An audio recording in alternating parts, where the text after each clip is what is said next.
should. I've pressed it. Thank you.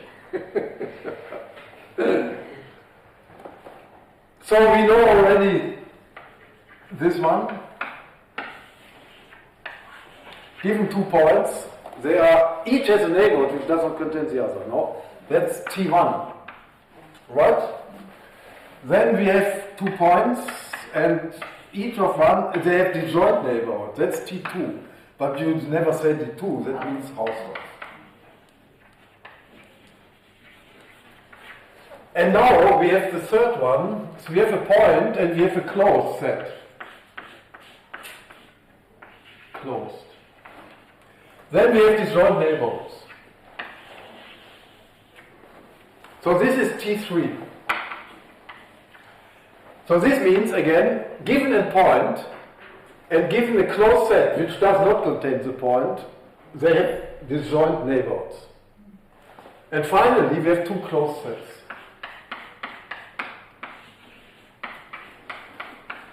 And then they have disjoint neighborhoods. So this is T4. So these are 4 axioms. T1, T2, T3, T4.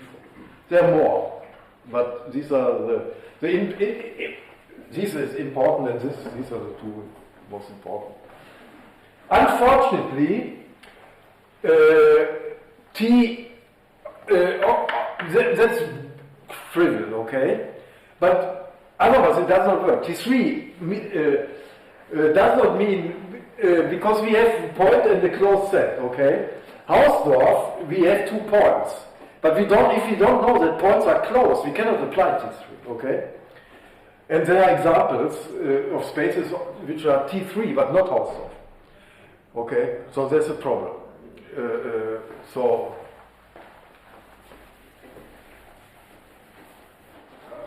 T3 assumes T1. No. what? No, T3 means just this. No, that is regular. What is regular? So T3 does not imply T2 in general. Okay? And T4 does not imply T3, it does not imply T2 in general. Okay? So we have regular. So we define regular, which means T2 and T3. T3. What? T3 and T1 or T2? It doesn't matter. So we add T1 or T2, it is a thing. What? If we add T1 to Yes. T2, it is a thing. If you want T2, T1. T3. But Hausdorff is more important, so. Okay? It's the opposite. What? Yeah, I'm pretty sure that it's the opposite. But I don't know. Sorry, I don't understand. What? I am pretty sure that regular is that we can separate points from closed sets, and T3 is regular plus T1. No, it's the opposite. No. It's the opposite. T1, T2, T3, T4 are very technical expressions, okay? The non-technical expressions are Hausdorff, regular, normal, okay? And you never say T3 or T4. You say regular, normal.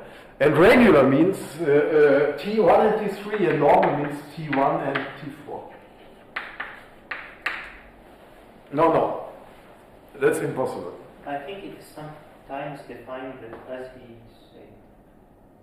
I think both are. But impossible for me, because T3 means the third separation axiom, okay? What is it? T1 is the first separation axiom, T2 is the second one, T3 is the third one, T4 is the fourth one, okay? So what means T3? You can separate points and closed sets.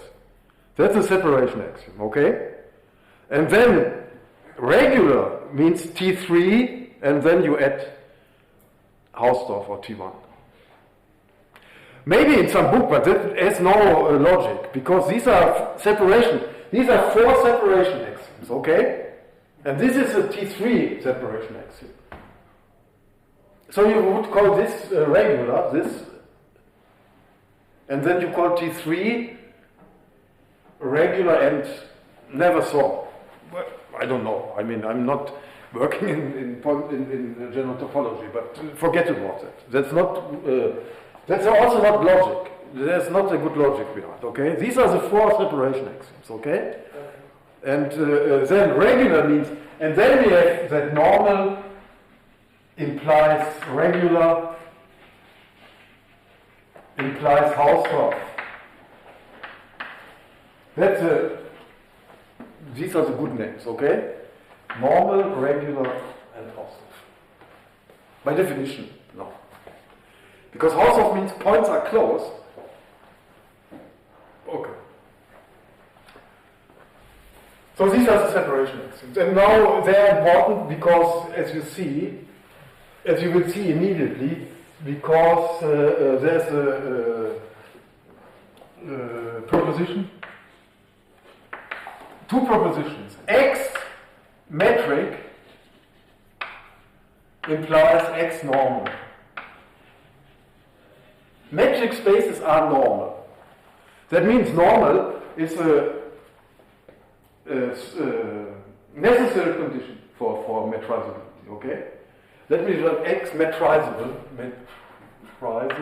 which is the same, implies X is normal. Okay, the proof is easy. So we need normal. If we want metrizable, we need normal. What means metrizable implies Hausdorff? Now that's an exercise, which is T4. Sorry. Metrizable implies Hausdorff. That we know. That's 1 line, maybe 2 lines. So we have to prove T4, okay? So we have to prove T2 is okay, T1 we prove T4. So let A and B be disjoint closed subsets.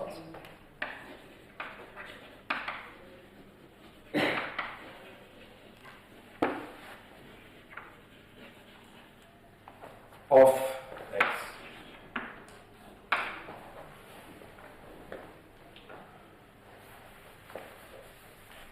Then for each point, A and A,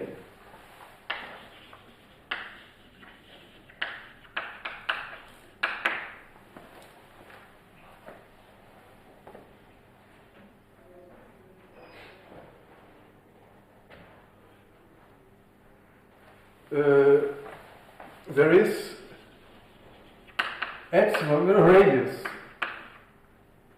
such that the ball around A with radius epsilon A does not intersect B, the other one. Because the complement of B is open, contains A, so we find an open ball. This is closed. So the complement is open, A is in the complement, so we find an open ball. And for each B in B, the same. There is choose epsilon B bigger than 0 such that no, in general, I don't care. We don't care, but we have always choose, no? Axiom of choice, no? It's everywhere. It's, well, sometimes it's necessary, sometimes not, but we have always choose this, choose that, okay? And so there's the axiom of, if you agree on that, the axiom of choice, then the construction of S omega is very natural. S omega is an object which is present, which is there, okay? You cannot avoid it. It's not artificial. I mean, it's strange maybe, but it's not artificial. It's a well-ordered, the smallest well-ordered set, okay? That's a very natural object. The properties are sort of strange, no? Continuum hypothesis, and so on, but it's a very natural object. If the continuum hypothesis is not natural to us, then maybe the reals are not so natural also. I don't know. I mean, then come such that BD, B epsilon B intersection A is, and okay? And then we have the neighborhoods. We take U, the union of B, D, A, epsilon A and A, and V equal to BD, B, epsilon B, B in B. These are neighborhoods of A and B, no? Of capital A. We have all points here, okay? So neighborhoods of A and B. We want disjoint neighborhoods. They are not disjoint, but we divide by 2 here, and then they are disjoint. So these now are disjoint neighborhoods, open neighborhoods of A and B.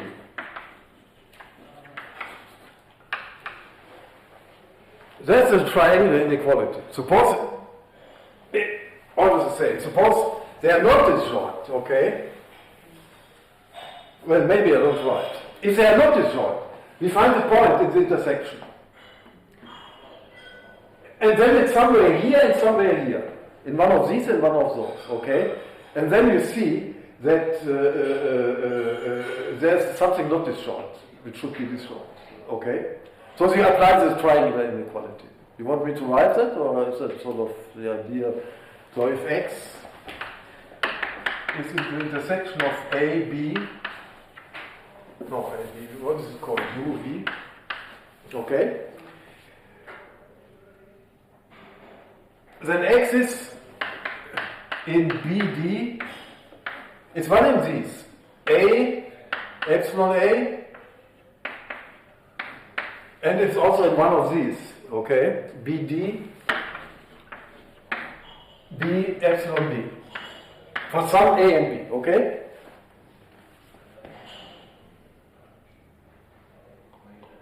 And now we look at the distance of A and B. So we can compare with X.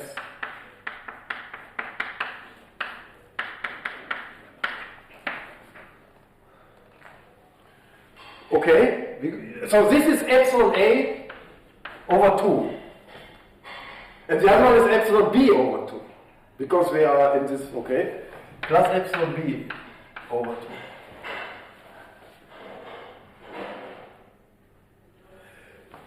This, now one is bigger and one is smaller. Now suppose epsilon A bigger smaller than smaller equal epsilon B, no? Then this is smaller than epsilon B, right? Smaller equal epsilon B.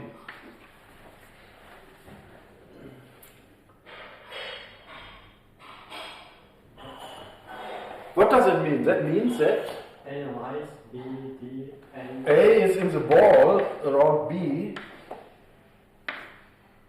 Sorry. The ball around B with radius epsilon B, no? yeah. So that's a contradiction. Because this is disjoint from A, okay? So that's the usual triangle inequality. So this means that being normal is a necessary condition for being metroidal, okay? We need normal spaces, otherwise there's not. So that's clear, that's important. Immediately clear that's an important condition, okay? Where did we use the space house? What? We used the space house. Here? No, where? I mean, No, sorry. A metroidal space is Hausdorff anyway. but we did not use that here. No, but we have to prove it. We want Yes. normal. So, you say T4 only. Well, of course, metrizable implies Hausdorff also, okay? So, metrizable implies normal. I don't understand the question completely. At the beginning of the proof, you wrote that metrizable implies Hausdorff. So We didn't use it, no. We used T4. We used T4 only, okay? No, what did we use? We proved T4. So proposition. And now Hausdorff. A compact Hausdorff space is normal.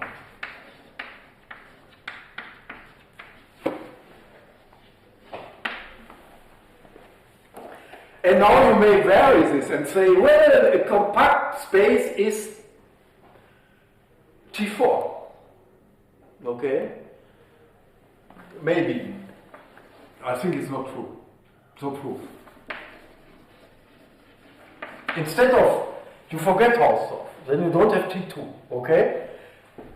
For normal you need Hausdorff. Well, let's have T4 then. Okay? So a compact space is T4. That's not true. We need Hausdorff in the proof now. That's not a proof. We need an example then, okay? But so this we know. So so we prove this is nice proof, short proof.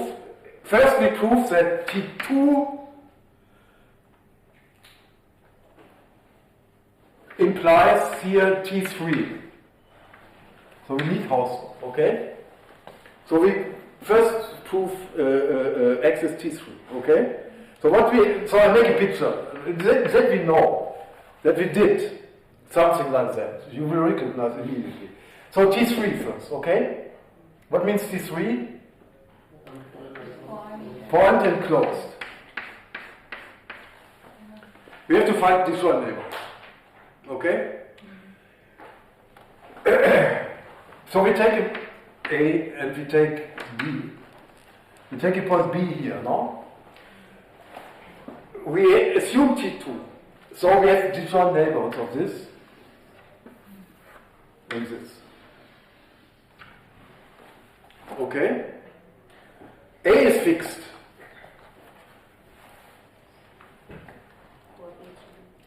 So for each B, but what we see then, so this is U,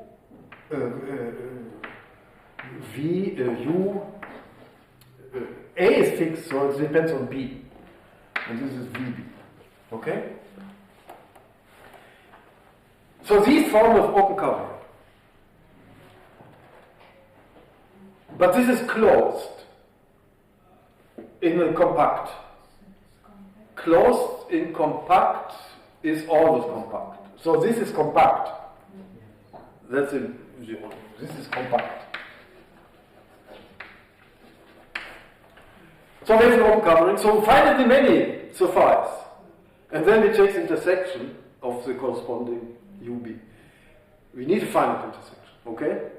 And that's by compactness. So this we saw in some other proof. Exactly this. Maybe an exercise even. I forget now. No, it's in the proof that a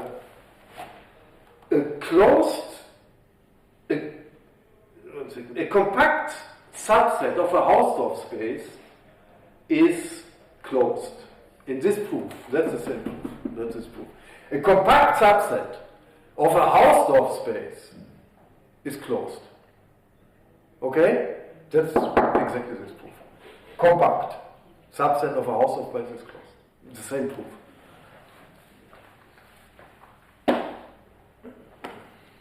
And then we need Hausdorff.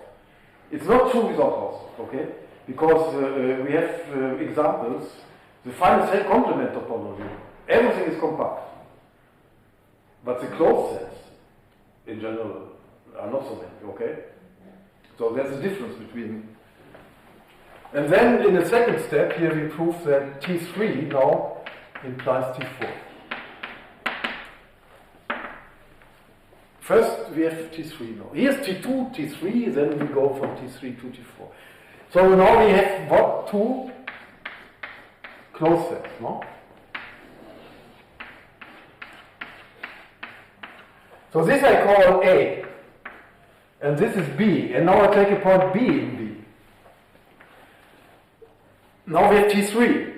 What does it mean? Given any point and any closed set. So we find this right neighborhood again, no? So we have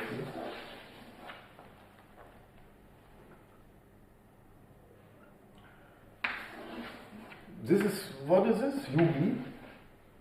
And this is VB again, no? We don't, now we have not a point. Here's a point, here's close, but doesn't, the proof is the same now, okay? So we have an open covering here, right? We have a final subcovering, and then we take the intersection over this. So that's, this and this is the same proof. Here you have a point, and here you have a closed set, but it doesn't matter, no difference. So this is a proof, okay?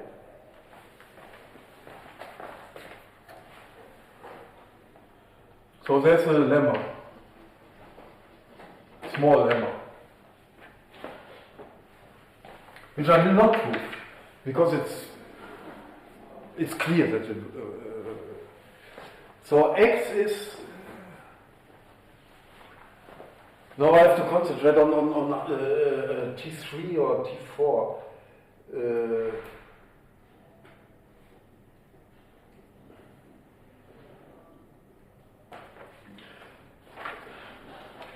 Well, one can always ask, do we need Hausdorff or do we don't we need, okay? And in this proof we don't need, I suppose. So let X is T3. Or Hausdorff space X is a regular, okay? But here we don't need Hausdorff. X is T3, if and only if.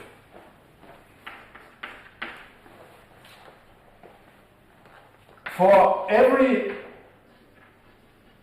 X in X and every neighborhood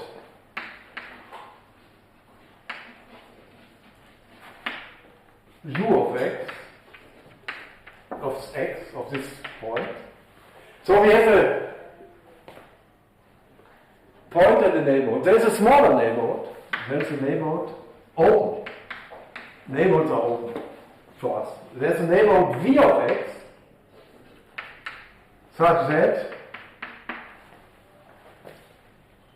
V is contained in U, but not only V, then we take U, okay? The closure of V is contained in U. That's important. That's the closure of V is contained in U.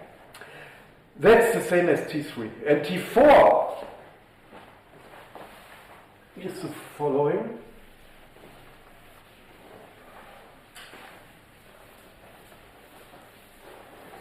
T4. No, what? 2, I'm sorry. So X is T4. If and only if. For every closed subset, C of X, for every closed subset,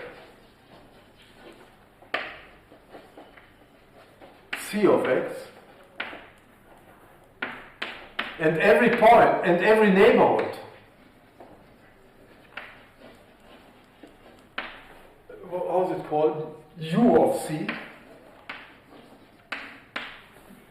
Instead of a point, we have a closed set now, okay? And every neighborhood U of C, there is a neighborhood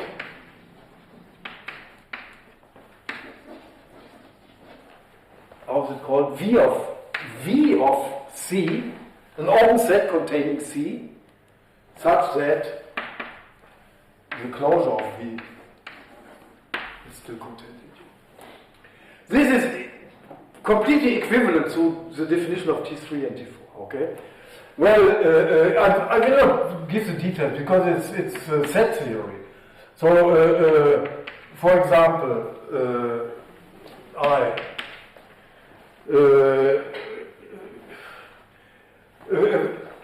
so we have a point, I just indicate, okay, roughly.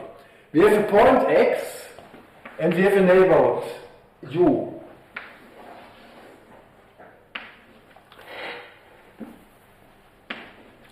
This is okay. And then we want to find a smaller neighborhood, such as a clause that's still contained. So what we take, of course, is x minus u. And what is x minus u? It's closed. We take the complement of this neighborhood. That's closed. And now we have a closed set and a point. And then we find disjoint neighborhoods. Okay? So here we find a neighborhood. And here we find a neighborhood. So this is in some sense a neighborhood of all the rest. Okay? And this is already this neighborhood V. This is okay. Because the clone of this is limited by this. It cannot go over. Okay? So this is one thing. And the other direction is the same. This is set theory, more or less. Okay? And the other is the same. If we have,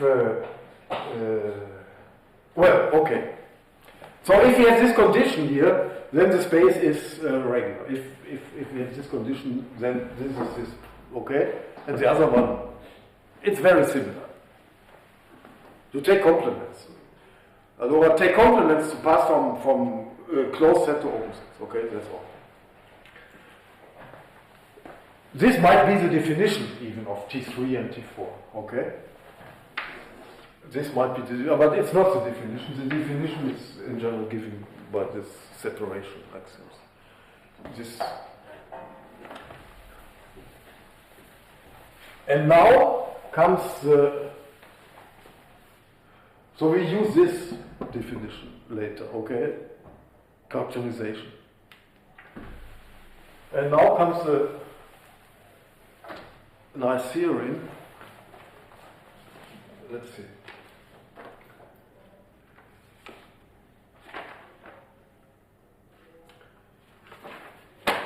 Theorem. This is a famous lemma of Urizon.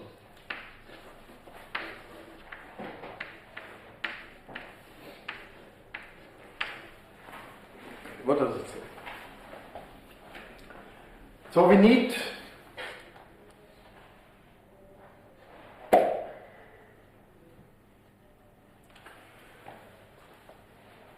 again, so let x be normal. But we don't need Hausdorff here. So T4 is sufficient, okay? T4 is in fact sufficient. We don't need Hausdorff. But this is a nice, this is very technical. T4 and normal is normal, nice word. So in general, it's formulated for normal spaces. Okay, let x be normal.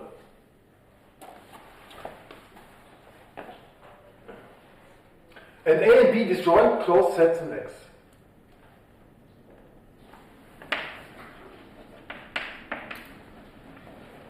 Disjoint. That looks like normal, right? Disjoint closed subsets of X.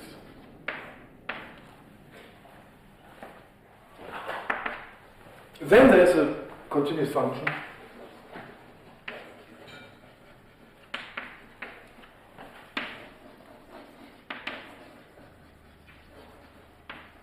F from X. And now, surprisingly, here we have the reals, okay? Now we have the standard reals. The only hypothesis is normal here, okay? Or T4 even. Not even Hausdorff. Not even Hausdorff. Then there's a continuous function from X to the reals such that f of A, maybe not to the reals, maybe we want to the interval 0, 1. Sorry. Well, to the reals, okay? But to the interval 0, 1. Okay? A real interval. Such that f of A is 0 and f of B is 1.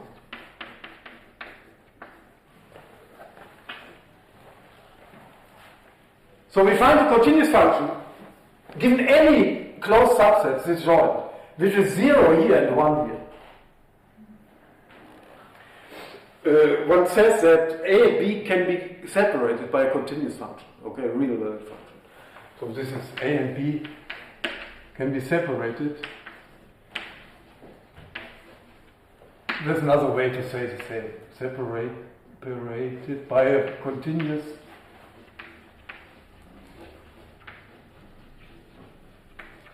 real valued real function.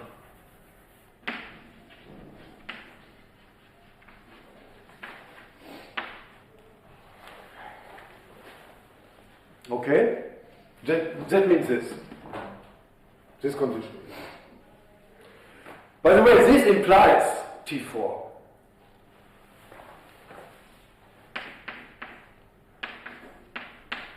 If they can be separated, then we have T4. What are the disjoint neighborhoods? The disjoint neighborhoods are U is equal to F minus 1 of what? Of 0, 1 half. And V, F minus 1 of 1 half, 1 are disjoint neighborhoods of A and B. Are disjoint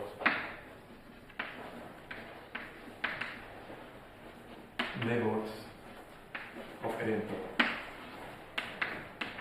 So if we have this condition, then, so this is equivalent.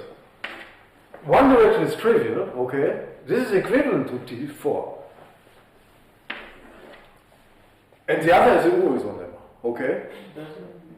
Doesn't that make it bad to use the normal? I mean, if they are equivalent, it is better to say that T4 is equivalent to, I mean, not to mention normal, right? I don't understand what you're saying. I'm saying, shouldn't the theorem be T4 is equivalent to this condition? I mean, if they are equivalent, so mentioning normal make it weaker? Yes, no, but the standard formulation is normal. Okay? Because normal is an important word. You never read T4. And also for Hausdorff, you don't say T2. Okay? Because this is very technical, no? T2. What is T2? Why T? 2, 3, 4. T, there's T3 and a half. There's T0. Very technical, okay? So it's normal. But we don't need normal, okay? This is a little, it seems stronger, but it's the same proof. We don't need Hausdorff in the proof. Okay? So, by the way, one interesting point. If this is connected, okay? If this is connected, then we have 0 and 1 as values. So the intermediate value theorem says that F is surjective. Okay? So observation. If X is connected, F has to be surjective.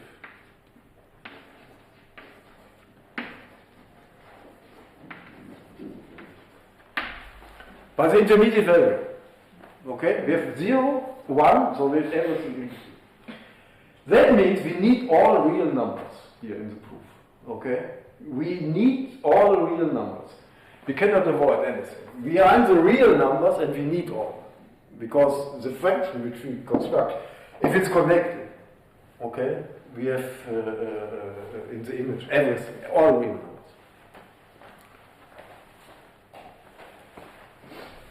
So proof.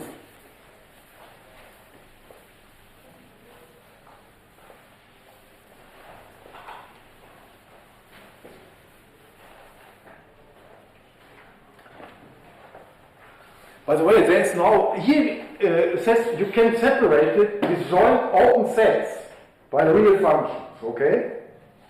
You can, disjoint closed sets, sorry, okay? That's Urizon.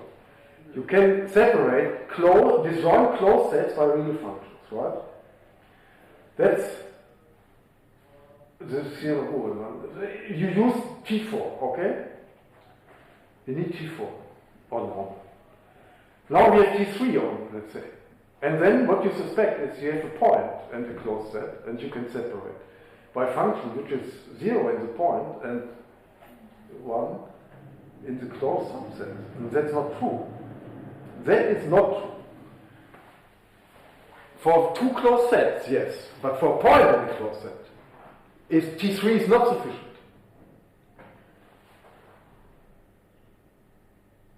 And so we have something between T3 and T4, and that's T3 and a half. That's completely regular, this property, okay?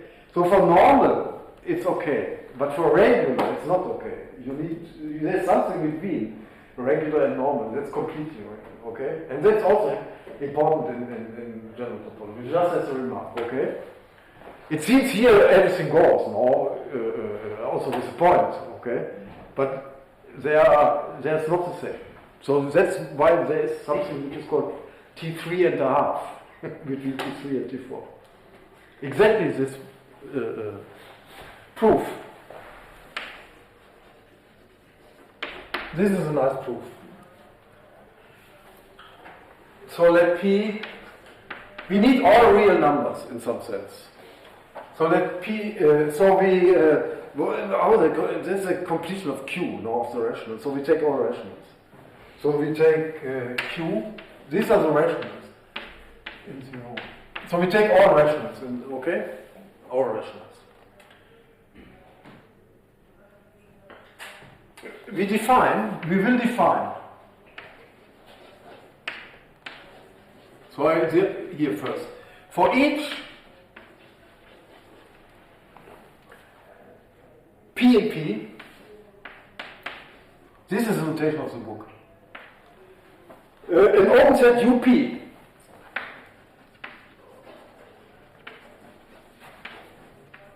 X such that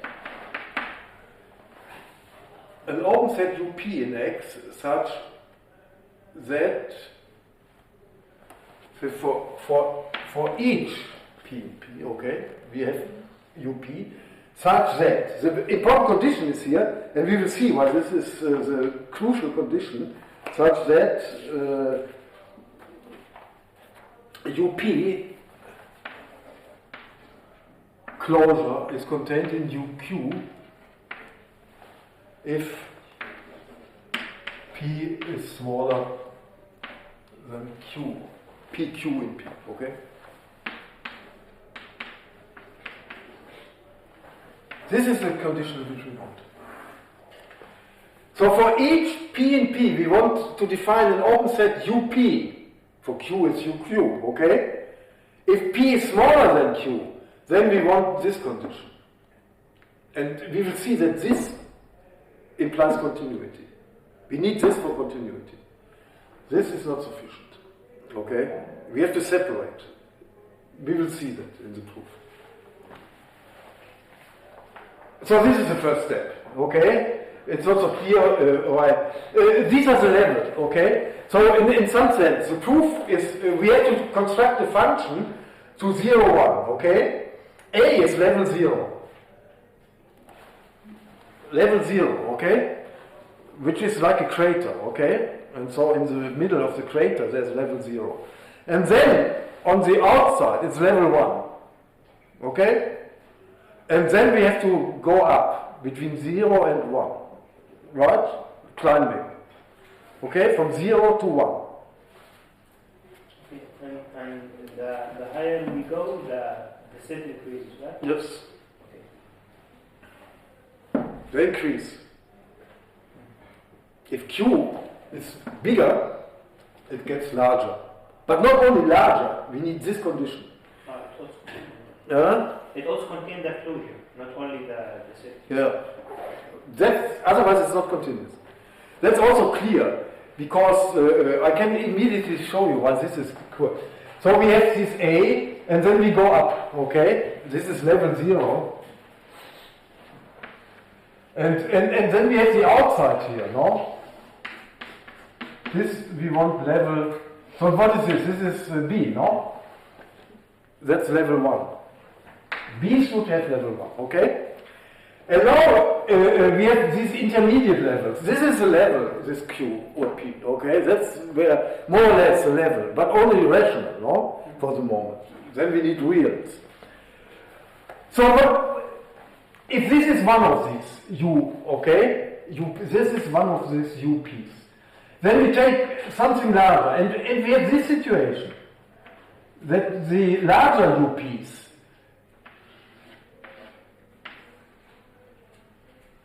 have here some point like this, okay, where they all meet. That is not this condition, okay?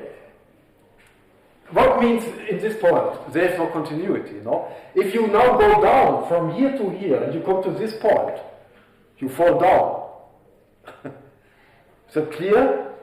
Here you go, step by step, okay? If you come to a point like this, so you go between these two numbers, okay, but you go immediately, okay, down.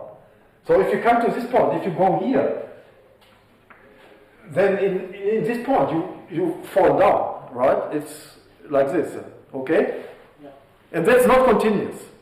That would be not very continuous, no? You go from one level, 1/2, to one level, 1/4, and you just fall down, okay? That's not the most continuous way to superate. It's okay. And this condition makes this impossible, this situation, okay? So then you go nice from one level to the other, okay? That's good. That's bad. And this is exactly this condition.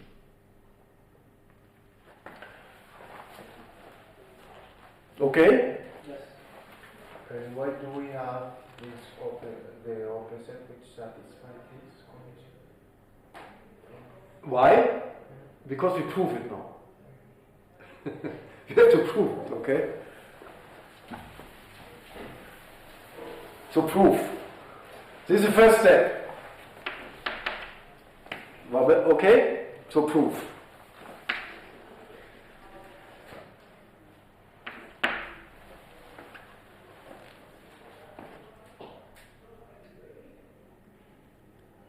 So how to define this? We have this for each P, no?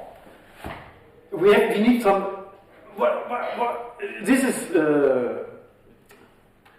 countable. Q is countable.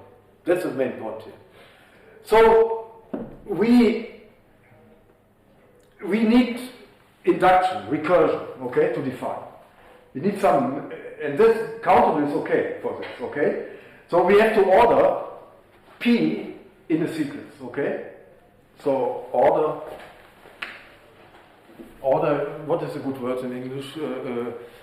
Arrange P in a sequence, okay? Arrange the elements of P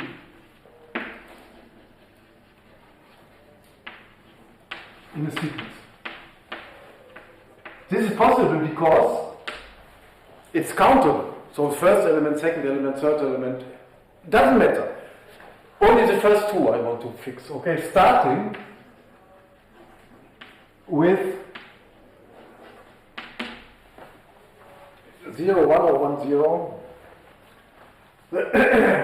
Starting with 1, then 0, okay? That's the first, second. And then other two. After this, we don't care. Then other two.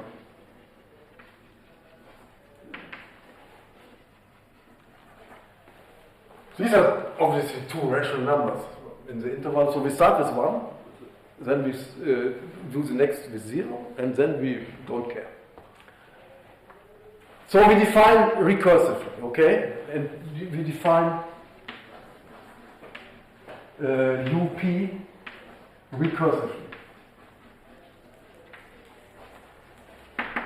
Recursively means we start with the first element, right?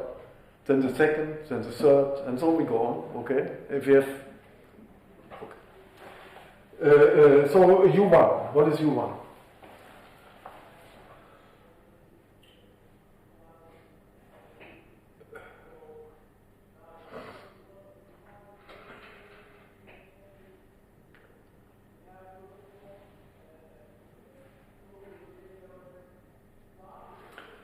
Well,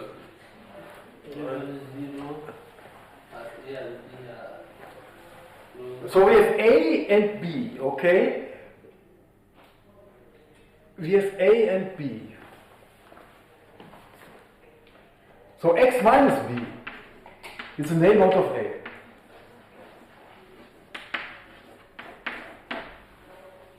Okay?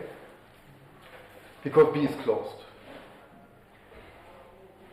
So we have the neighborhood of A. Now we have normal. We have T4. So T4.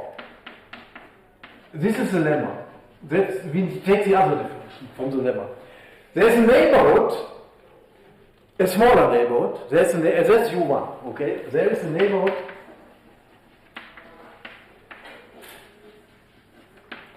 U1. That's the first of which we want first to find this U1. Okay? There's a neighborhood U1 of what? Of A, such that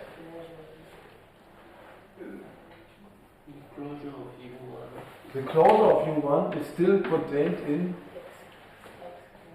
in x minus B. Let's see if I have notation. No, that's sorry, I made a mistake. So U1 is x minus B.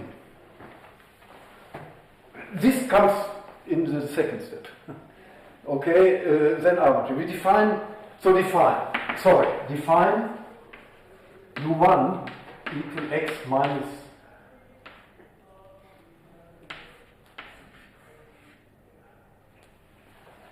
B.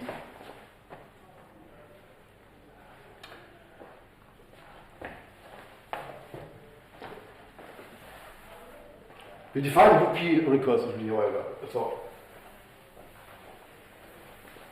So we have U1 x minus B.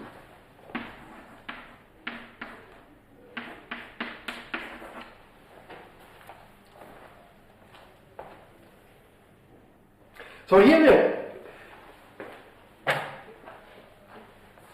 okay. And then U0 is the second one, okay? So A is contained in x minus B. As before, this is the neighborhood of this, okay? And now U0.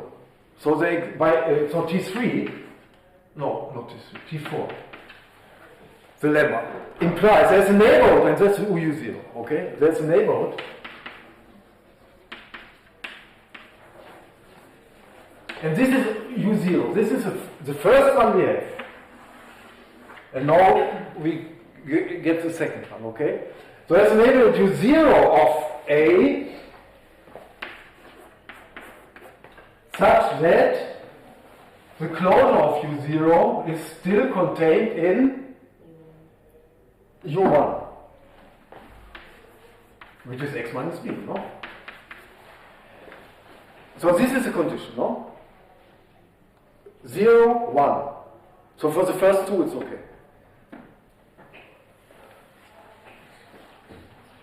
And this A is contained in U0, okay? U0 will have level 0, more or less, okay?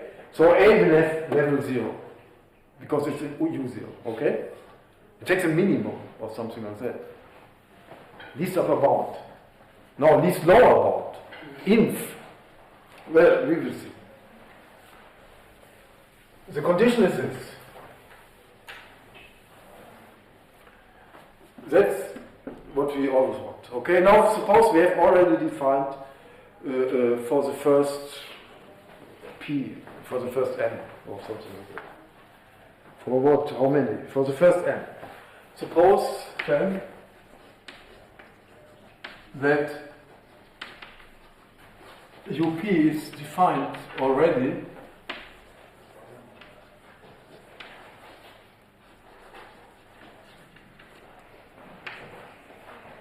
for the first n elements in the sequence, okay? For the first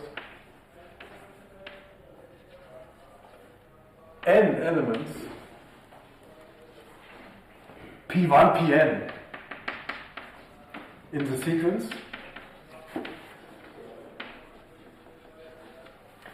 Suppose then that UP is defined already for the first and we consider the next one.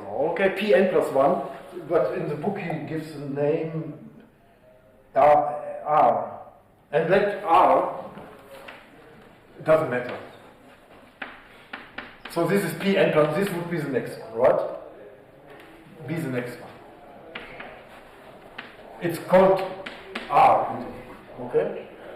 The next one. And we have to define this one, UR, right? The others we have, with this condition, always. That's what we want. So now we define the others. We define UR.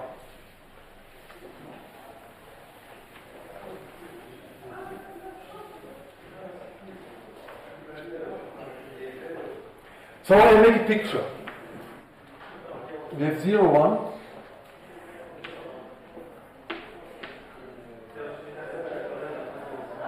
And then we have the first n, okay? P1. The order is not important. It's arbitrary order, okay? So maybe this is P1, P2, P3, P4, and so on. Okay? So we have the P's. These are the first P1, Pn, okay? Up to Pn, I don't know. Whatever it is. Right? Here we have defined already. And now what's the next one? R. It's somewhere, no? Here. Right? We don't know where. And now we define UR. But obviously we get the next bigger one and the next smaller one. Okay? Not in the order of the sequence, but in the real order. Okay? With the orders of the real. So what is larger? P or Q? Q was the larger one, no? So call this Q.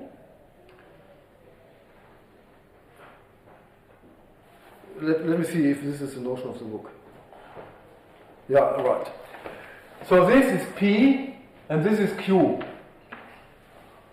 And P is the immediate predecessor of, so immediate predecessor of R in this set where it's already defined. Okay? I don't know which one this is. This might be, here's since Pn, but I don't want Pn. Let's say P3. And where is Pn? Somewhere here. I don't know. Okay? It's completely arbitrary. But this is a natural order now. Okay? So this is P in the natural order. These are finitely many, so it comes first, okay? The others are here or here, okay? And this is Q, and this is the immediate successor of R in P1, Pn. So this is this situation. Is that okay? The definition, is that clear? That has to be clear, okay? We have defined already for P1 to Pn, then we take the next one, and we look which comes before, immediately before, and which comes, and this is P and Q, okay? So UP and UQ are already defined, right?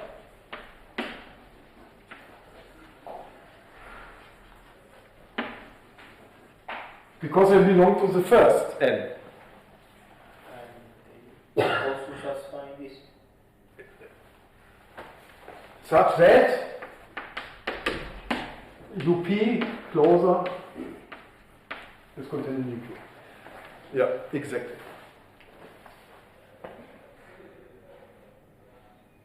So UQ is the neighborhood of UP, of closed. What do we have? T4. What does it imply? It implies there is a neighborhood, a smaller neighborhood, which is UR. there is a neighborhood UR of UP closure such that the closure of UR is still contained in UQ such that the closure of UR is still in UQ. That's our condition. 2 times. 1 time and enabled UP closure is contained in UR also. So we get this condition. Now it's holds for the first, okay? So by recursion, UP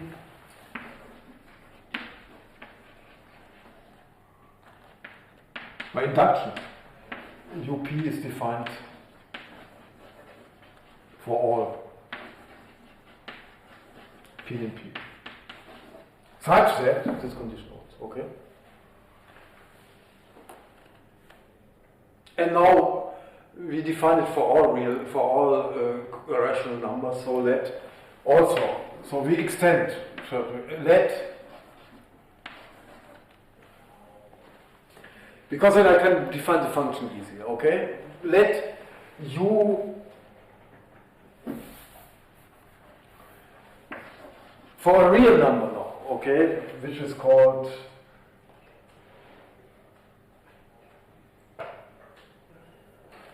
P, again P. Now I have so Q, arbitrary relation, okay? Here we have between 0 and 1. Now I have arbitrary relation. For P in Q, P smaller than 0, let UP be empty. If it's smaller than 0, empty. Okay, so it starts with U0. And for P smaller than, for P bigger than 1, let UP be everything. We extend. We start from the empty set now, okay?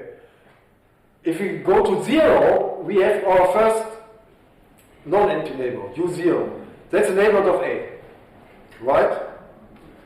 And then we go, and finally, for 1, we define x minus b. Okay, we defined before U1. And then after this, we take everything.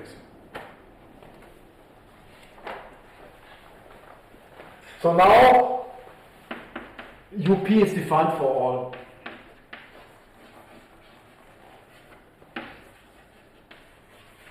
P in Q, for all rationals. This is not so important. This is technical because now it's convenient. Okay? The main point is this construction here. Okay. Now comes the second step, the important step. Now we define F. Okay? Now we define F. So how do we define? Definition of F.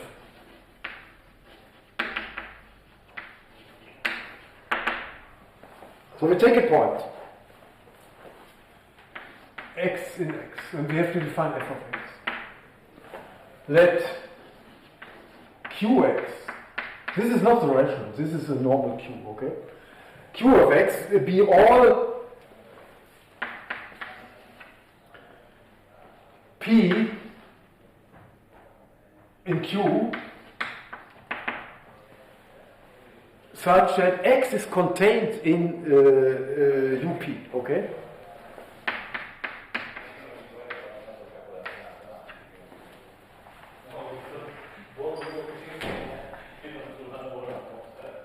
We look on all levels such that x is on that level, okay?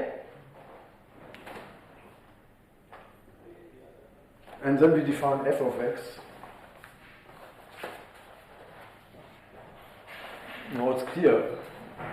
So f of x. That's the definition. So how do you write? Least, now we don't have least upper bound, but how do you say? Least lower bound? Greatest lower bound. Greatest lower bound. So greatest lower bound. Yeah, the book writes this, and you, if you want to write inf, no? Okay. Greatest lower bound qx of this set. So, in some sense, you look at the first level where x is present. Okay, x is at some level. Okay, in x. Okay, and you look at the first. When do we reach this level? Okay, and that's f of x. And then there are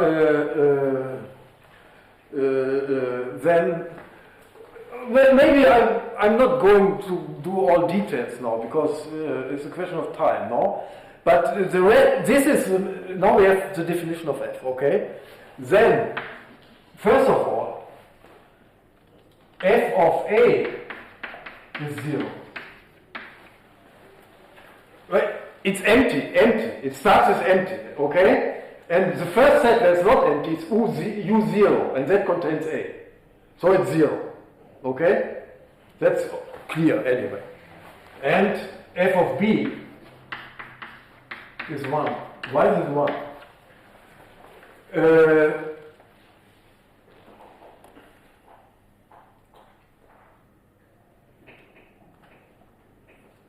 So what was the x minus b? That was u1, right? X minus b is u1. Yes. X minus b is u1. So there's no point in b's, but then it gets larger and we get everything by definition. Okay? So after this, level 1, everything is there. So in b, the greatest lower bound is 1 then. Okay? It's clear. So these two things are clear. So that's by definition. And now the last part is that, so the third part, definition, this is the definition of f, and then we have that f is continuous. Okay? That's the last part. So here f is continuous. And that's it. Continuous. Now,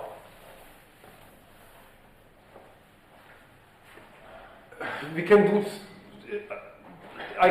This is not long now, okay? I explained already why it should be continuous, no? Because we go in this way down. We don't fall, okay? Which would not be continuous. The proof. So maybe I don't write this proof, okay? This is easy now, okay? Using, here we need that P is in UQ. That's a crucial condition for continuity. However, I want to give application of this also. If I prove this now, then time is almost finished, which it's not so good. So I leave this, okay? But yes, the main ideas are here, okay? It's just a technical point now to prove it's continuous. It is continuous. And you use this and you prove that it's continuous. The ideas are all here. So theory. Horizon naturalization theory.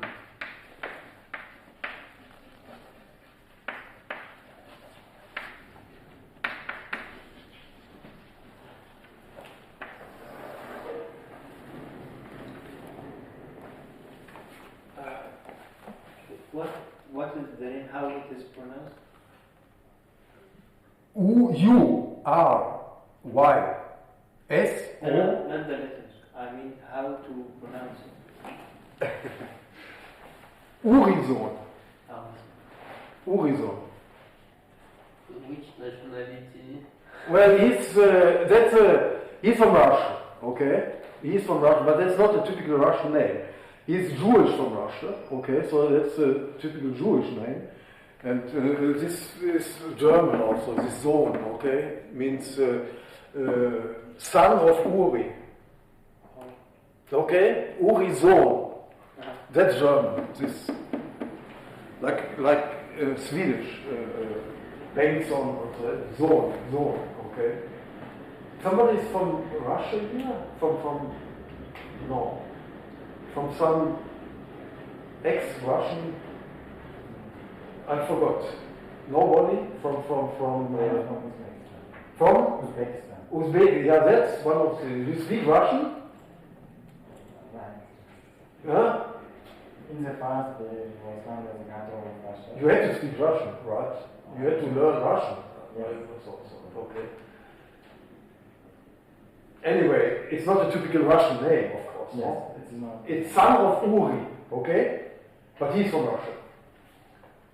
By the way, he is famous now for this stuff, okay? But he wrote a paper with this stuff when he was 25 years old, okay? And then he died with 25 years because he went in Europe, traveling in Europe with another famous Russian, Alexandrov. Paul Alexandrov. Alexandrov compactification, okay? This Alexandrov. And they went traveling in Europe, to Göttingen, to France, to Germany. And then they had the idea, because they went swimming once, okay? So they went to France, Bretagne, okay? And that sometimes is dangerous, because this is Atlantic, North Sea, so they are. And so they went anyway. They wanted, okay. That was the idea. We go to some place and we want to swim in the sea, okay. And so they went swimming, and there was a wind and there was a strange tide, and so he didn't manage to come out again, okay. Alexandrov, yes, he got very old, 80 years, 85 years now. But Urizon died. He was 25. But it was the same year when he wrote this paper. So that's the story of Urizon, okay? So one has to be careful sometimes. Here in Trieste it's not dangerous, okay? There are no tides, okay? In Trieste it's almost never dangerous in the sea, okay? But if you go to the Atlantic or to the North Sea or something, then something is very dangerous. And that's okay. Urizon maturation theorem.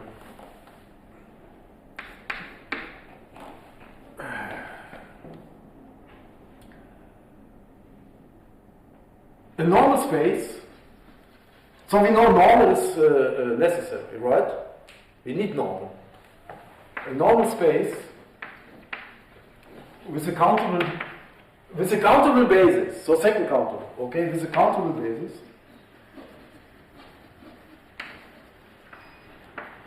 So this is second countable, no? Second countable.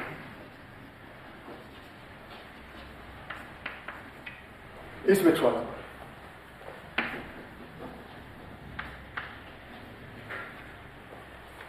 So we need normal anyway. That's also sufficient. That's also necessary, okay? But countable basis is not necessary. So this is sufficient, but not necessary. So we are, okay, that's the situation. So I give also the idea of the proof here. The proof. Not all details, but the main part. So this is the first sufficient. Interesting. Okay? What is sufficient? Normal and countable basis. Second countable. That's sufficient. What is necessary? Normal and first countable is necessary. Okay? So we are between first and second countable for measurement. So the idea of the proof.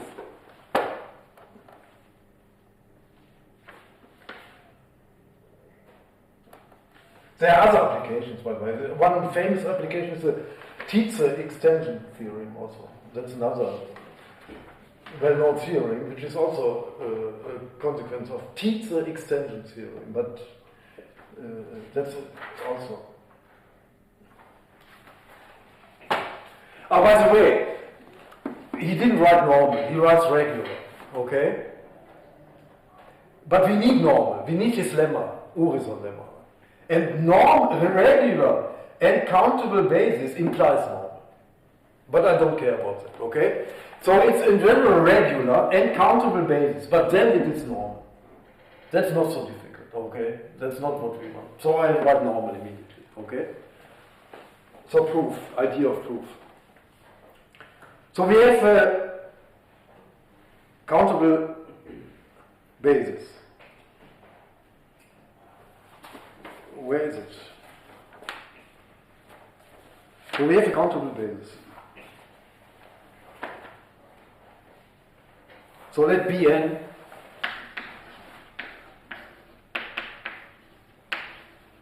and N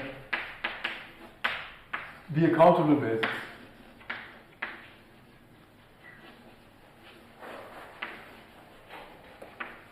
For X. This is second countable. So we have a countable basis. The first step is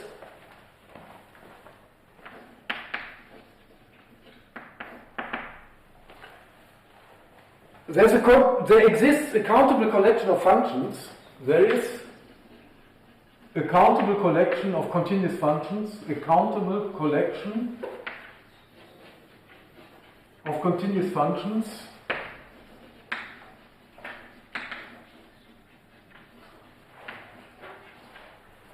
Fn from 0, 1 to x, from x to 0, 1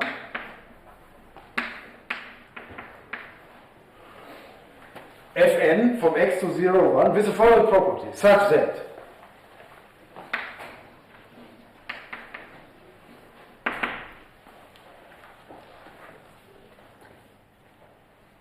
for each x in x,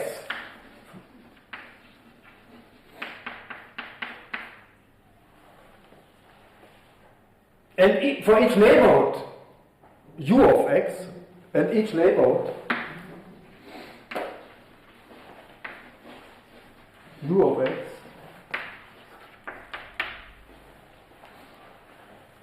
there is a function n, there's an in n, okay?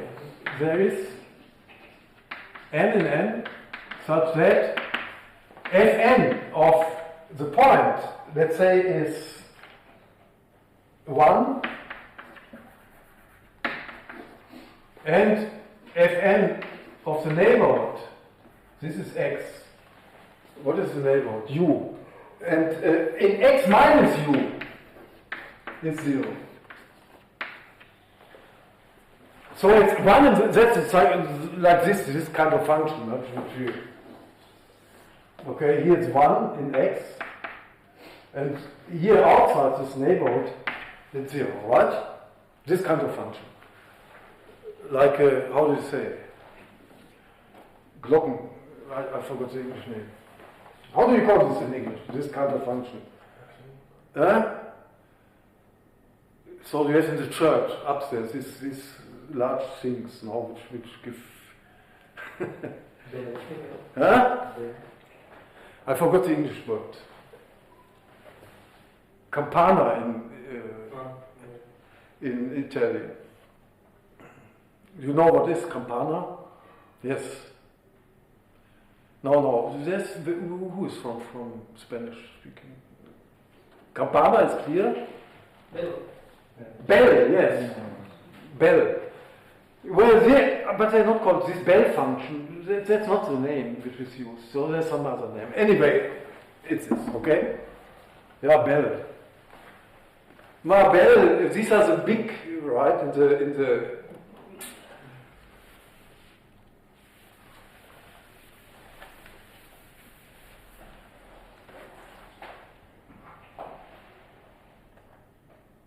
So I give this proof and then I say how one goes on, okay? So proof. I mean, you have to understand the idea. That's what is interesting, okay? So how to construct these functions? So for each pair of indices,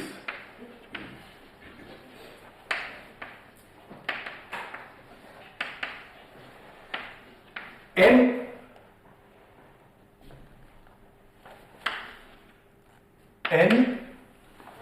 such that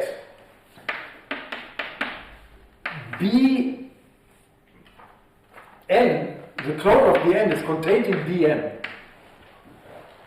That condition, these are these B's, okay? So for each pair of indices in B, in the basis, such that we have this condition, okay? We apply Urison, okay? By Urison, by the lemma of Urison,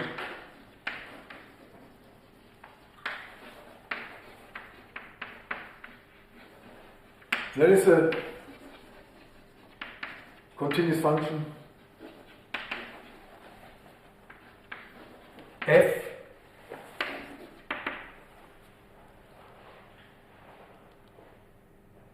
which depends on n and m, okay? F from x to 0, 1, such that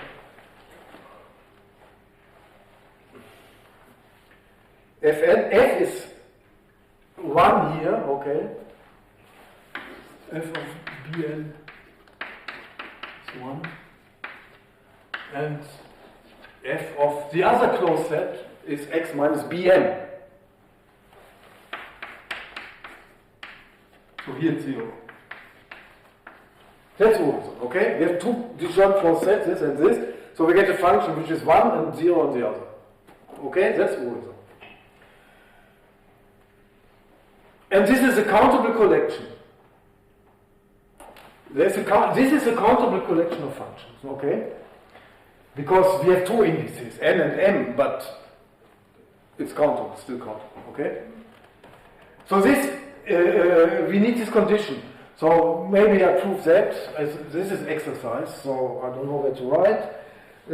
So then we need this, okay? Let x and u be given, okay? So let x, I don't know where to write.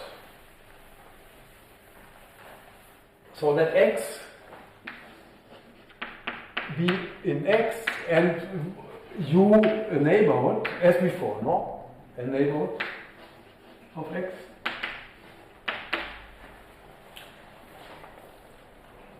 Then there's a basis element, okay?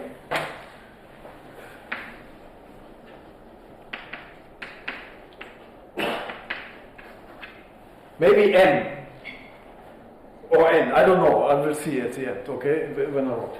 There's Bn such that x is in Bn contained in u.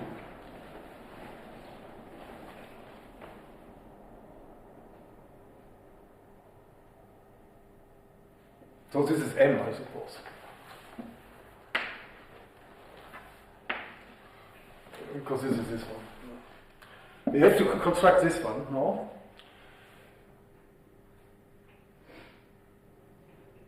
And now I need only T3, okay? So we have a point in the neighborhood. By T3. So what does T3? T4 implies T3. That's not true. 1 second. Now. No, we started with normal, so we can reach this. Yeah, but I said T4 is sufficient. We started with normal, yes. We need normal, we need Hauser. I was thinking of the Urison lemma, okay? In the Urison lemma, I wrote T4. But here T4 is not sufficient. We need Hausdorff. Anyway. Okay, yeah, thanks. So we have T3 if you want, okay? So this implies that there is a smaller neighborhood, okay? That's the lemma, always. There is a smaller neighborhood which is contained, such as the closure is still contained here. Okay? And then I get again an element of the basis in the smaller one, and so. So there is Bn in B such that the closure of Bn, which is this condition. Okay, so this is the construction of the functions. And now the idea of the proof.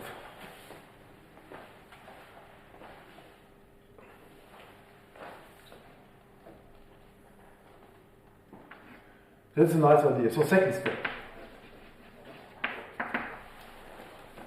So now we have to find the metric. How do we do that? Well, we define our function f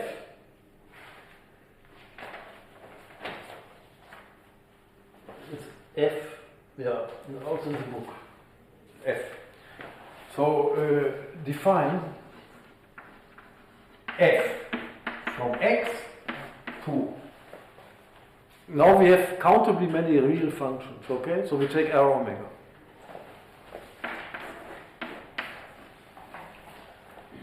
And now we have to think what topology, okay? By f of x equal, so we have all these functions, fn of x. And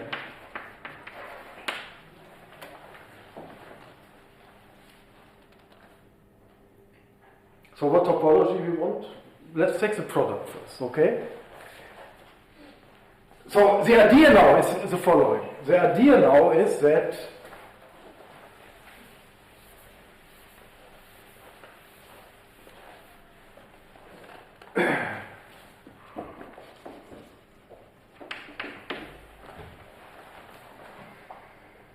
so let's take the product topology. But we might also take the uniform topology. Let's take the product.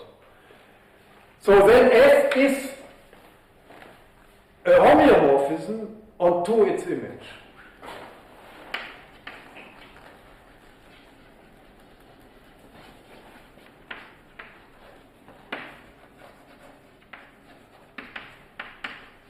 What does it mean? It means injective, continuous, of course, but that's not sufficient. And homeomorphism onto its image is more, okay? Also the other way around has to be continuous. So that's not automatic. Injective, continuous, and open. What? Open.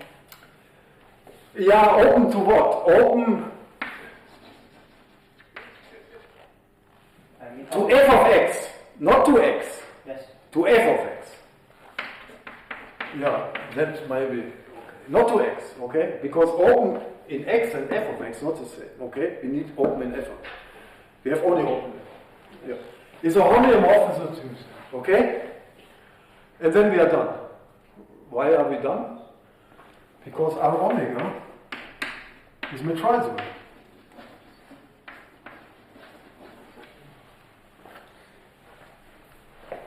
A subspace of a metrizable space is metrizable. That's true, okay? A subspace of a metrizable space is metrizable. But this means that f of x is homeomorphic. So this is homeomorphic to x. And it's no homeomorphism. So this implies x, f of x is metrizable.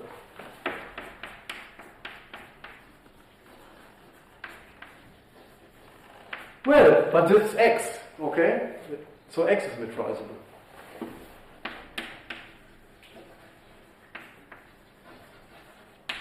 That's the idea of the proof. And it's not difficult now, okay? Because everything is here. Injective, you prove easily, okay? You have enough functions here, okay? There are enough functions to separate points.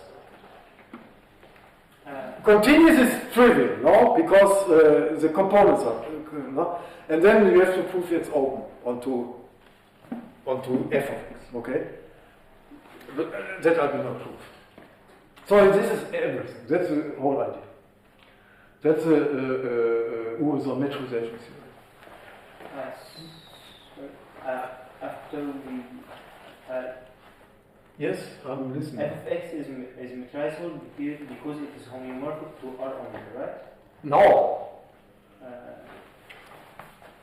f of x is the subspace of our omega.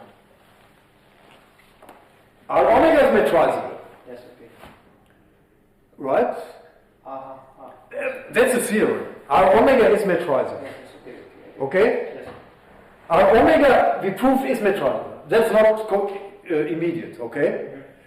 And this is a subspace of our omega. It's homeomorphic to a subspace of our omega, okay? And the subspace of a metrizable space is metrizable with the same metric, okay? If you have a subspace of a metric space, then you take the same metric, and this is a subspace topology, okay? Yeah. We have 5 minutes because now we have another nice theorem.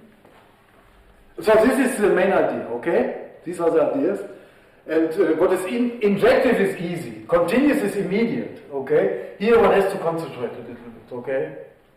Because we need open sets, not in x, but in f of x, okay? Then one has to concentrate. Anyway, I will close now with 2 things. 3 minutes. So, second Urisow metrization theorem.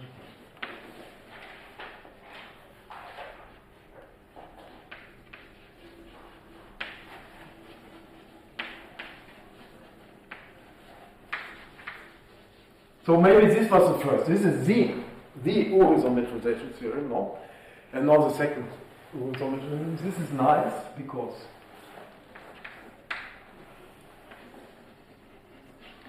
a compact Hausdorff space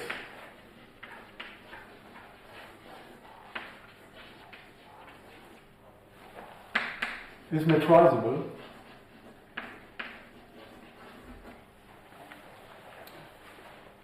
if and only if. Now we have if and only if for the first time. If and only if.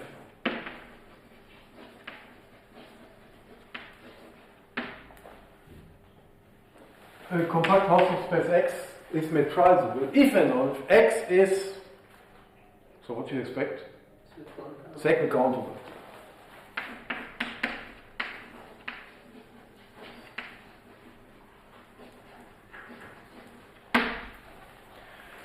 So for compact Hausdorff spaces, this is a complete solution, okay? Exactly, this is second countable. Compact Hausdorff space. The proof?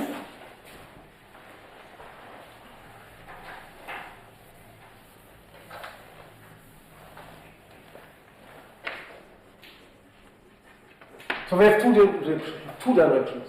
The interesting direction is this one. So let me start with this.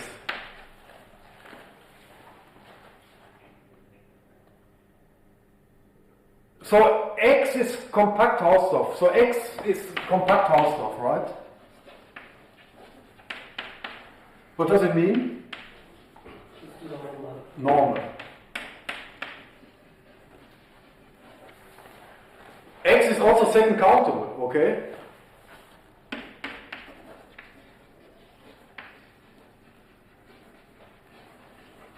And this is the Urisow metrization now, okay? Urisow, the first Urisow metrization theorem. So X metrizable. Okay, that's the interesting direction. The other one is also interesting. So now we have the other one. So X is compact Hausdorff space. Metric compact Hausdorff space, okay? So this is the other direction. So now X is what? Metric, metrizable, compact metrizable compact, okay? Hausdorff, okay? If a metrizable is Hausdorff anyway. Metrizable, a compact. So there was an exercise for today, no? For exercise. X is second countable, no? That was the exercise.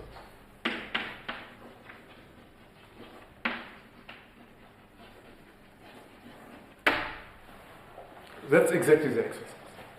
So it's an interesting exercise for this also, okay? Do you want me to discuss the exercise or not? I should get the exercise anyway, right? Did you write something? Maybe. You want me to discuss in 2 minutes the exercise? Yes? No?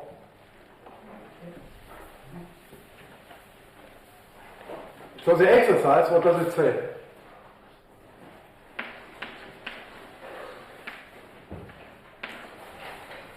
X compact metrizable implies X second countable, right? That's the exercise. So proof.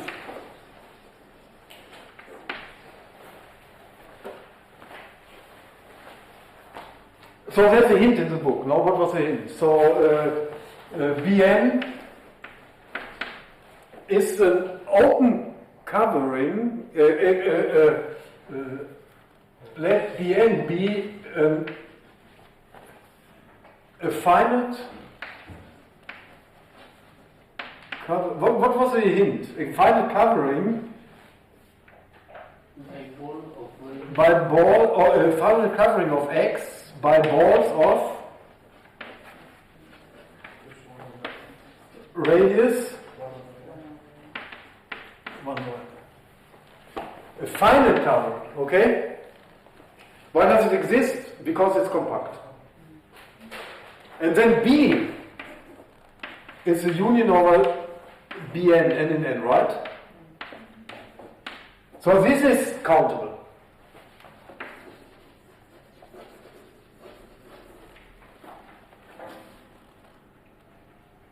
Okay.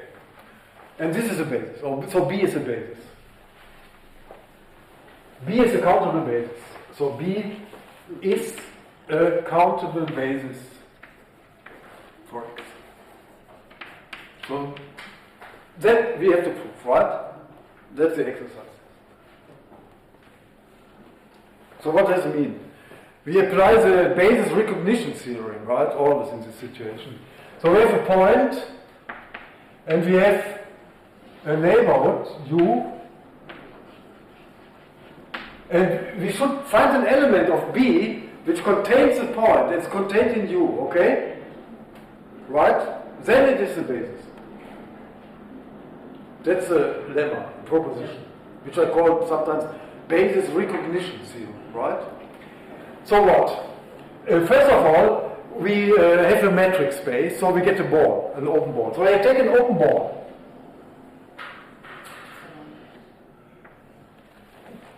Of radius epsilon, which is contained in U.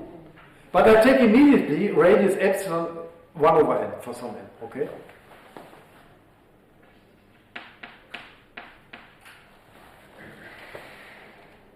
I choose n small large enough so that epsilon is small.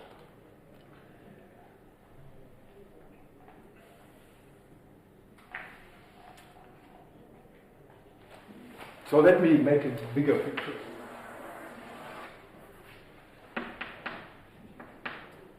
What is this radius? 1 over n. Okay? That's it. And now the only trick is I consider half radius, okay?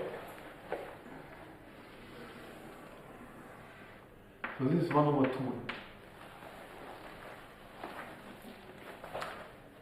Now what? We consider B2n, okay?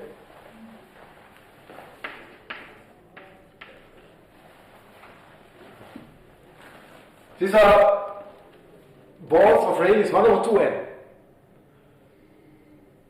And X is contained in one of these. They're fundamentally, they cover. So X is contained in one of these.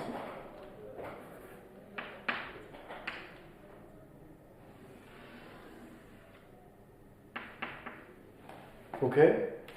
So this is Y X is contained in what? In B, Y, 1 over 2n. Now X is contained, yes, okay, right.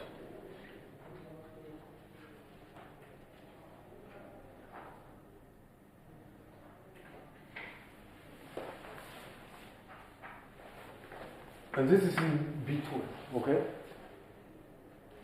This is one of these. Right? And now, this is contained in, where is it contained? Well, you see, it's contained in the larger one, okay? So it's contained in BD X 1 over n. What? Which is contained in U. This is the triangle inequality again, okay? That's just a triangle inequality. That's it, that's our proof, okay? That's the proof. So the lemma says this is the basis for the given topology. So it's convenient to start with 1 over n, then 1 over 2n, and in this smaller one, x is contained in one of these, right? And then you are done. I mean, it's clear if you take a point here, by triangular inequalities, you have this distance and you have this distance, and so you get 1 over n, 2n plus 1 over 2n is 1 over n, and so you are in the larger one. Yeah. So this is the proof. And then lastly, sorry. So this is an exercise, more or less, which I will take long. So the last minute is now, so what we have? We have x, in the middle we have x is metrizable.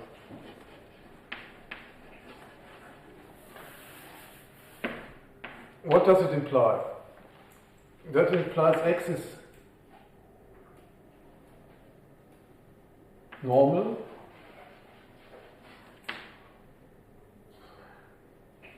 First countable.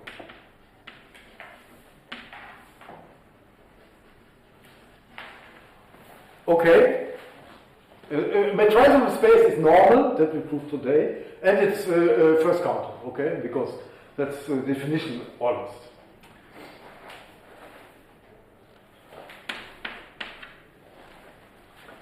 On this side, I have if x is normal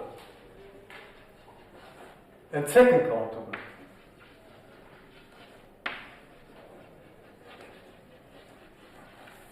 Then x is, that's Urizo, okay?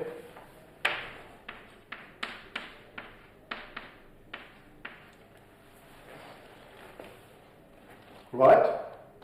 Here you can take regular, but I don't care about it. In the book you find regular. But regular second countable means normal, okay? We need the lemma of Urizo. And the question is, now the last question is, what about this? What about this? It might happen that this is already everything, okay? So we need a space which is first countable, normal, and not metrizable, okay? So this doesn't hold. So, and what are the spaces? We are normal, we didn't prove too much, but so examples, RL, the ordered square, S omega, R, first countable, they are all first countable. And normal. They are normal. But we didn't prove it. We did prove for one of these. For which one? Because it's compact. Exactly. In the book, you find it's easy to prove also for this and this. So they are first countable and normal. So we prove for this. But not metrizable, okay? But not metrizable. So all our nice examples are counterexamples that this is not in this direction. They are sufficient, necessary, but they are not sufficient. Okay. Here, also here it's not. This is easy. Metrizable. So that's a trivial example. What is a metrizable space? So metrizable means normal, okay, but not second countable. That's a trivial example of a metrizable space which is not second countable.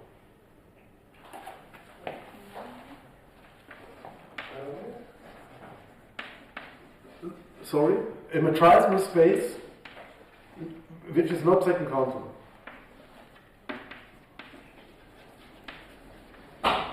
So second countable is not necessary, okay? First countable, yes, but not second countable. What? Somebody says what? R omega maybe? What? R omega? Or no? R omega with the product topology. Let's think 1 second about this. R omega with the product topology is metrizable. Of course, it's normal. R omega with the R omega with the product topology. Does it look second countable? Yeah, it should. Yeah, maybe you are right. Probably R omega. The question is R omega with the product, but is it second countable? You have to count neighborhoods. I mean, for each factor R, you have intervals with rational, okay? And then you get up to a point for final product, it's okay. And then you take the union over all n, and then it's, yeah, probably yes. I'm tired now. Probably R omega with box topology, with product.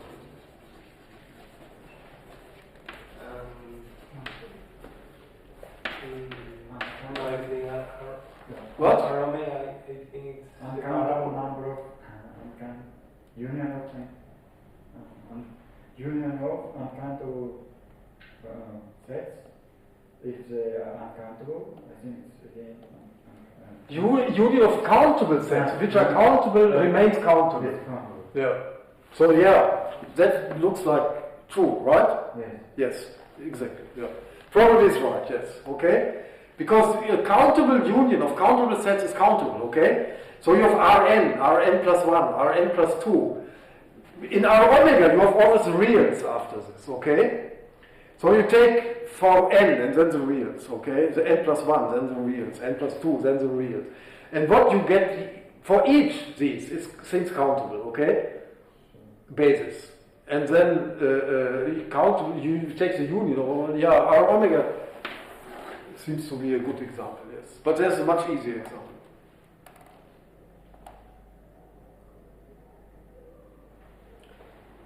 Every, yes, every infinite set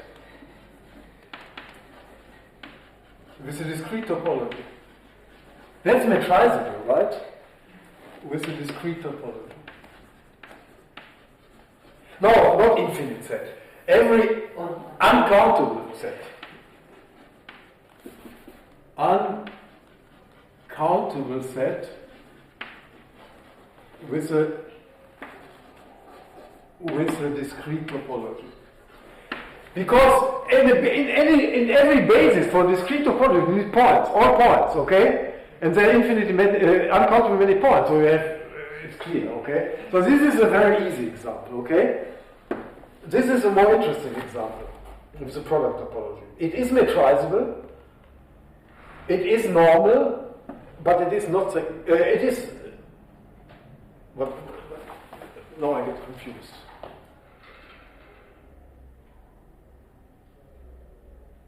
No, it's not exact, it is second countable, okay? Sorry, I'm getting confused. What R omega, so this is an example, okay? But R omega, what is R omega? It's metrizable, right? It is second countable. It is second countable. Okay? So it's not an example. Okay? It is not an example. Our omega with the product topology is second countable.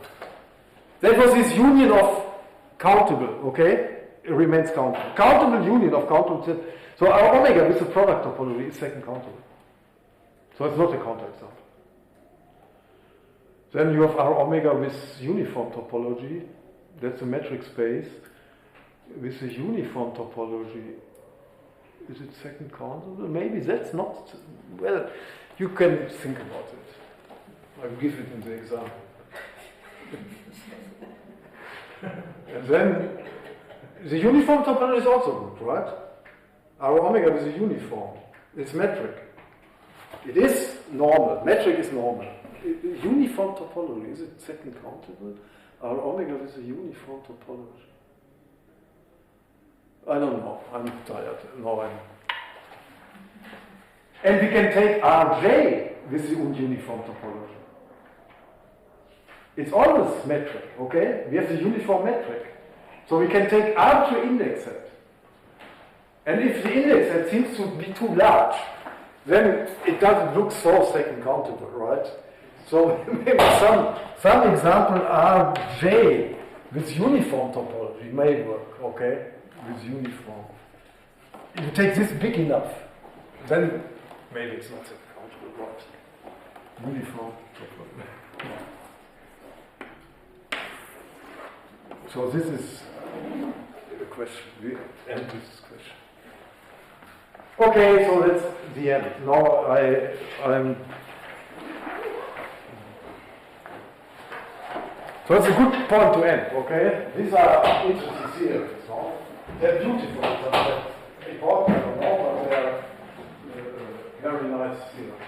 By the way, proved about 100 years ago.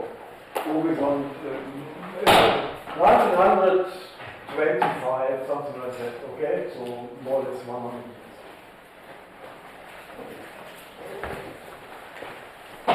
Okay, so this one, no?